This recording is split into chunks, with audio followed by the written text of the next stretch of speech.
दोस्तों, भूत प्रेत जैसी अकाल्पनिक चीजों का किसी सुनसान और डरावनी जगह पर होना कोई बड़ी बात नहीं है। हम अक्सर इस तरह की कहानियां सुनते आ रहे हैं, लेकिन तब क्या हो जब मंदिर जैसी जगहों पर ऐसी ऐसी रहस्यमयी बातें निकलकर सामने आने लगे जिनके बारे में सुनकर किसी के भी होश उड़ जाएं। जी आपने बिल्कुल सही सुना। आज के इस वीडियो में हम आपको ऐसी रहस्यमयी बातें बताने वाले हैं जिसे सुनने के बाद आप ये मानने पे मजबूर हो जाएंगे कि वाकई में भगवान है। इसलिए वीडियो में इसी तरह अंत तक बने रहें। और हाँ, अगर अभी तक चैनल को सब्सक्राइब नहीं किया है तो बिना एक पल की भी देरी किए फटाफट चैनल को सब्सक्राइब जरूर कर दें, क्योंकि इसी तरह के इंटरेस्टिंग वीडियोस हम आपके लिए हर रोज लाते रहते हैं। दोस्तों, न केवल भारत में बल्कि पूरी दुनिया में केदारनाथ मंदिर को सबसे मिस्टीरियस मंदिरों में से एक माना जाता है। केदारनाथ मंदिर भारत के उत्तराखंड राज्य के रुद्रप्रयाग नाम के जिले में स्थित है।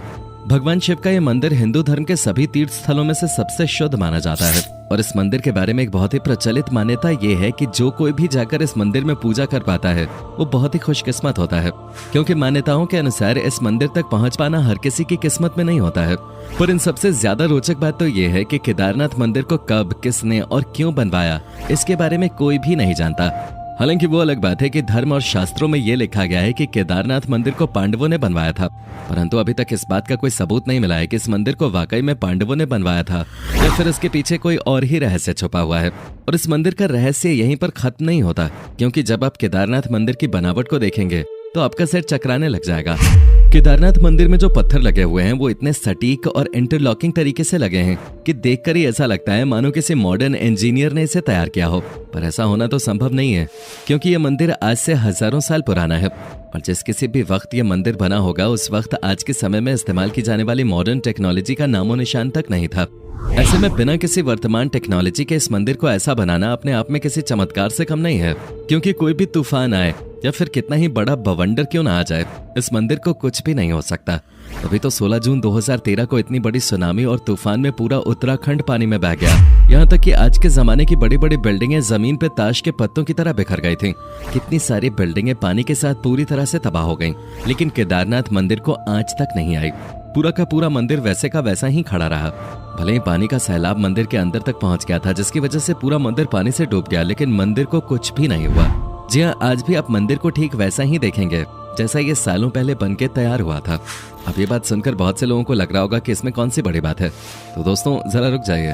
अब हम आपको जो बताने वाले हैं उसे सुनने के बाद आपके रोंगटे खड़े हो जाएंगे, क्योंकि उस वक्त बाढ़ के समय हर तरफ सिर्फ और सिर्फ पानी दिखाई दे रहा था। तभी उस बारिश में जब बहुत सारा पानी हो गया था, पीछे से एक बहुत बड़ा पत्थर पहाड़ से निकल कर आया और केदारनाथ मंदिर के जस्ट पीछे रुककर उसने पानी की धारा को 2 भागों में कर दिया। यानी कि पानी की तेज धार जो डायरेक्ट मंदिर को तबाह करने के लिए आगे बढ़ रही थी, उसे इस विशालकाय पत्थर ने बहुत ही चमत्कारिक तरीके से 2 भागों में बांट दिया, जिसकी वजह से मंदिर पूरी तरह सुरक्षित हो गया। ऐसे में सबसे बड़ा सवाल यह आता है कि जब लेटेस्ट टेक्नोलॉजी और मजबूत पत्थरों का इस्तेमाल करके बनी बड़ी बड़ी बिल्डिंग्स पानी के बहाव को नहीं झेल सकी और टूटकर बिखर गई, तो भला केदारनाथ मंदिर क्यों नहीं डूब सकता था। अब आप इसे कुछ भी कहें, लेकिन जब सारी बिल्डिंग्स टूटकर बिखर रही थीं, तो एक विशालकाय पत्थर ने मंदिर को सुरक्षित रखने का काम किया। इस घटना के बाद लोगों को यह एहसास हुआ कि सच में जिस केदारनाथ मंदिर की पूजा करने के लिए लोग मीलों की दूरी तय करके आते हैं, वो वाकई में कितना रहस्यमयी और चमत्कारिक है। और शायद यही कारण है कि केदारनाथ मंदिर को भारत के सबसे पवित्र और रहस्यमयी मंदिर के तौर पर जाना जाता है। अब जो लोग केदारनाथ के दर्शन करने के लिए गए होंगे उन्हें ये तो पता होगा कि वहाँ पर एक कुंड है जिसका नाम रेतस कुंड है। पर क्या आप ये बात जानते हैं कि जब कोई यहाँ पर ओम का जाप करने लगता है तो उस कुंड में से बुलबुले निकलने लगते हैं। अब जाहिर सी बात है ये कोई नॉर्मल चीज तो है नहीं, इसलिए बहुत से अलग अलग एक्सपर्ट्स और रिसर्चर्स ने यहाँ आकर इस बात को जानने की कोशिश की कि आखिर ऐसा क्यों होता है। पर इतनी सारी खोजबीन करने के बावजूद उन्हें इसका कोई भी वैज्ञानिक तर्क नहीं मिला। और अभी भी बहुत से वैज्ञानिक ये बात सोचने में लगे हुए हैं कि आखिर ओम का जाप करने पे ही इस कुंड से बुलबुले क्यों निकलते हैं। अगर आपको इस बात का जवाब पता हो तो हमें और हमारे दर्शकों को कमेंट में बताना मत भूलिएगा।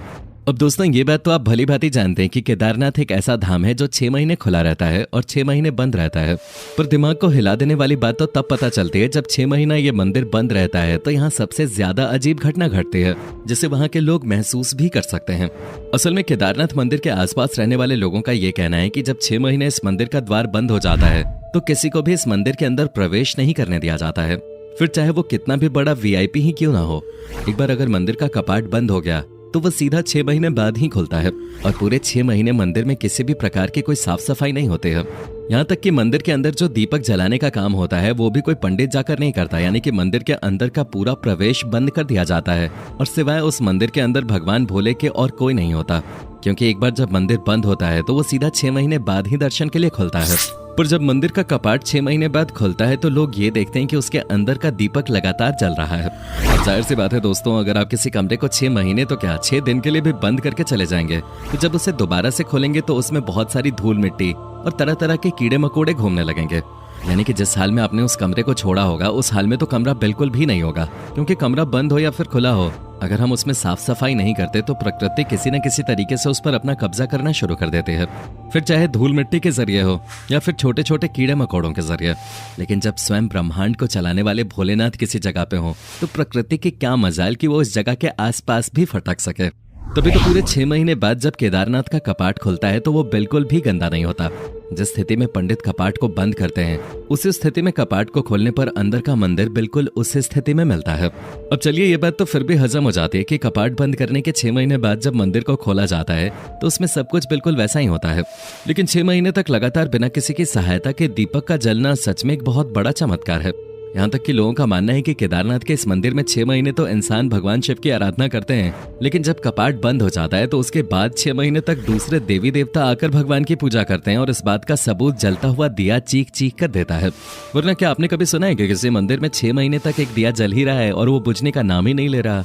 इस तरह का चमत्कार सिर्फ और सिर्फ केदारनाथ में ही हो सकता है।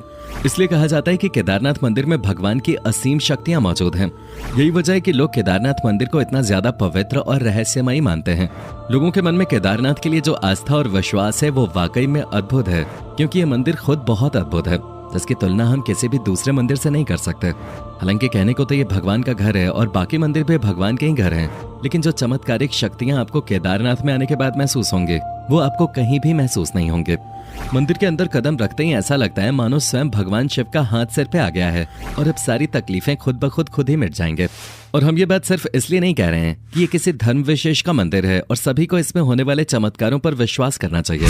हम इसलिए कह रहे हैं क्योंकि इस मंदिर में होने वाले चमत्कार प्राकृतिक नियमों से बिल्कुल अलग हैं, जो कि विज्ञान के दृष्टिकोण से भी काफी रोचक हैं। अब आप किसी भी धर्म से क्यों न ताल्लुक रखते हैं, लेकिन अगर आप विज्ञान को मानते हैं तो एक बार इस मंदिर में जाकर यहाँ होने वाले चमत्कारों को जरूर महसूस करिएगा, जिसके बाद आपको ये समझ में आ जाएगा कि इस दुनिया में कुछ ऐसी भी चीजें हैं जिनका विज्ञान से कोई लेना देना नहीं है, वो सिर्फ और सिर्फ चमत्कार पर चलते हैं। बाकी आप केदारनाथ मंदिर में होने वाले चमत्कारों पर कितना विश्वास करते हैं इसके बारे में हमें कमेंट में जरूर बताइएगा। और इसी तरह के रोमांचक वीडियोस को लगातार देखते रहने के लिए चैनल को लाइक, शेयर और सब्सक्राइब करना बिल्कुल भी ना भूलें।